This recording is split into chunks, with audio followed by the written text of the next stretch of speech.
Hey everybody, this is Joseph Vogely of Stoegele Films. I am the co-writer, the director, and the creator of the new slasher sensation, Specimen 6, which will be coming out on DVD in June 2020, as well as digital rentals and all that good stuff. So to all our Indiegogo backers, I just wanted to say real quick, a lot of crazy things are going on, and I promised you will be getting your packages in June. And despite all this wacky stuff that's going on in the world right now, I will make sure that I deliver those. Even if the postal service ends up like shutting down or something, I will gather them all in my car and I will drive them to your houses no matter what. That is a firm promise. Today I'm holding my phone, so it's all a little wacky like this, just because I kind of felt like doing that. I just felt like doing a little video to talk about some of my favorite things, horror related. And today I thought it'd be really cool to talk about movie adaptation novels, novelizations of horror movies and stuff like that, but also movies that are based off of horror movie franchises. And I'm going to show you some of my favorites and some very good ones out there. So if you go on over to different used bookstores, you can find some really cool stuff like that. So the first one I'm going to show you is this. It's one of my favorite movies of all time, and actually I haven't gotten around to reading the book yet, but I'm looking forward to it. But it's an amazing movie. Is Alien Nation. I was so happy when I found this book because it is such a cool movie. They had a USA TV show that was based on it as well, which was a really good TV show. They had novelizations of the TV series as well, which I have one or two laying around. So very excited for that. So it's so cool, and I love, well, Alien Nation, that's sci-fi. So yes, it's both sci-fi and horror. Sorry about that. I want to just specify that. So yeah, so that is another thing from my cool collection. Another one that I got, and it is not as good as the first one, but it is still, it's cool. Sometimes when I really like something, I'll be like, just give me more, just give me more. I don't care about the quality.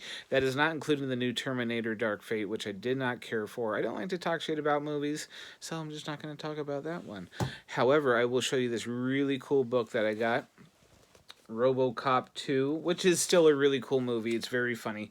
The comic book artist and writer Frank Miller actually worked on that movie. So that's where you get kind of the really extra absurd humor. There was, the first one is very funny with some of this like dark humor and whatnot, but part two really takes it to the next level. And there's some really cool stuff in RoboCop 2 and the book. Recommend the movie, recommend the book. Next one coming up here, folks, is also probably the best movie ever made. I say that a lot, but this might actually be it. My novelization of Highlander. Yes. Okay, you can't say that you dislike Highlander. It is probably a perfect movie in every way. I mean, you got Sean Connery, Christopher Lambert, Russell Mulcahy was the director of the film. Russell Mulcahy has done some pretty cool films. He did The Shadow with Alec Baldwin, which I enjoyed. I mean, it's a kind of a goofy movie. You really got to watch it about 3 times before you kind of like get it. The Shadow, I mean, not the Highlander. Highlander's awesome. I actually had a teacher in my community college. I won't say his name right now, but he was an extra on the movie. He played Boisterous Drunk #1. And I could see him pulling that one off. He was a super nice guy. So, all right, next up here is actually I have like a fondness in my heart for this film, and I love it. I don't give a shit what you say, folks.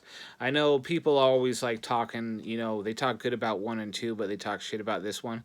I don't care, because when I was a kid, they used to play this on TBS all the time. This particular movie, not 1 and 2, but this one, Mad Max Beyond Thunderdome, and Tina Turner is just a badass warrior angel. And if you're talking shit about Mad Max Beyond Thunderdome, shove it. Okay, so this next one that I got going on here, I love this. I found this book down in Olympia, Washington, as I was walking by a used bookstore. This was actually sitting outside on their one of these carts.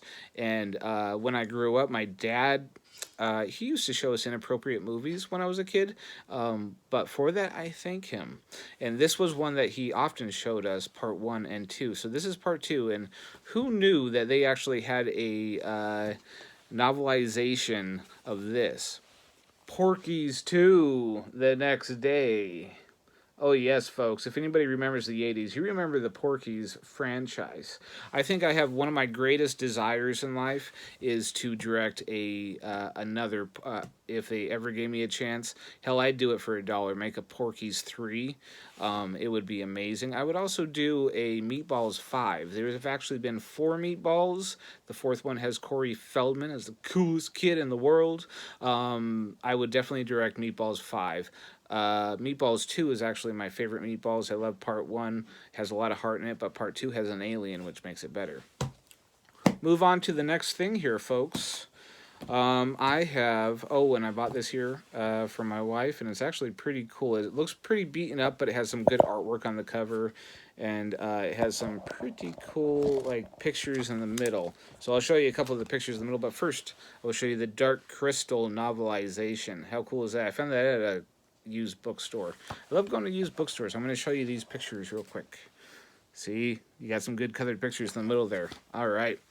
So going on to the next thing, one of my great inspirations in life is actually the Planet of the Apes series. I've seen all of them. I've seen all of the movies, all of the new movies. I've seen the original live-action TV show. I've seen the original animated series. I've read tons of the comic books. I love Planet of the Apes. They're some of the best movies ever made.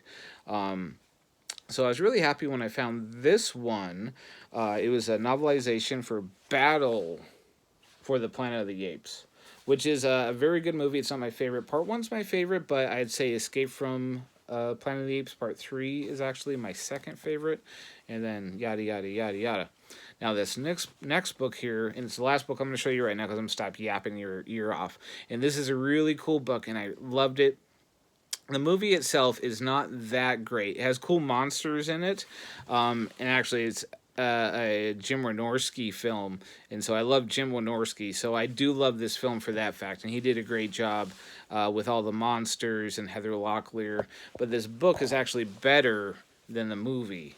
It is The Return of Swamp Thing. I really love this book.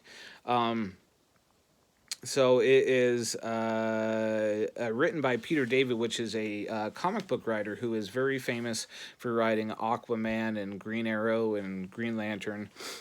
He is a terrific writer of comic books, but also prose. He does a lot of these novelizations. He's done some of the Batman and Supermans and some other ones that I've read as well. But this is actually super cool. So in the movie, and I'm just going to spoil it for you because, I doubt that you're going to go out and you'll be like, oh, Joe, I went out and I looked for this book and I read it and I loved it. So I'm just going to spoil the end a little bit. And so the Return of Swamp Thing in the movie, Heather Locklear, who is smoking hot in this film, and there's this crazy sex scene where they take these psychedelic flowers and then they... Swamp Thing turns back into a man and they have this crazy sex. It's actually a really cool scene. I remember I watched it as a kid and I was like, damn. So in the movie she survives and they go off together. They're very happy. In the book it gets super dark, and so her character ends up Abigail Crane, something like that, she ends up dying, and then Swamp Thing, who, if you really know Swamp Thing, you know that he is an elemental god. So he never, when you see him just walking around as a Swamp Thing with the swamp and yada yada yada, he is actually limiting himself to the powers that he actually has. So at the end, his rage is so great. It's very Greek goddess, very much of the classics where his rage knows no bounds, and he turns into this giant freaking mountain of a Swamp Thing. He actually comes out of the ground, and it tears up the scientific facility that you see in the movie, and then he grabs these people and he starts ripping them apart, and they're all tiny and everything. It is a beautiful ending. I would say this is, it's really up there with War and Peace and some of the great literary classics. Okay, folks. Well, that was yeah, a little bit of what I did. I have one last thing I want to talk to you guys about.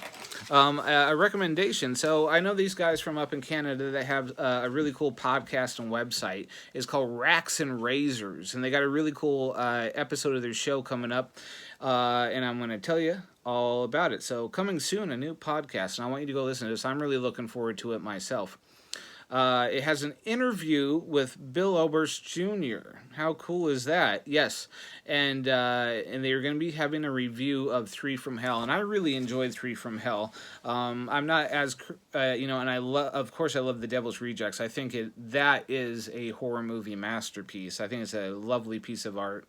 I really do. Not that crazy about House of a Thousand Corpses, but, what do you do? And anyway, it's hosted by Greg, I'm probably going to butcher your name here, to Darrington up there, and Derek Young. So make sure you go out and that you seek out that podcast. Super cool. They got lots of older podcasts you can listen to. Just go look up Racks and Razors. All right, folks. Well, you guys take care. And remember, hard times right now, but we're going to get through this together. So hold tight, and I'll keep making videos. And Specimen 6 will be out on DVD June 2020 and digital rentals. So we're going to get that movie out to you, folks. All right. Take care of each other. Love each other. From Stoegele Films. We'll talk to you soon.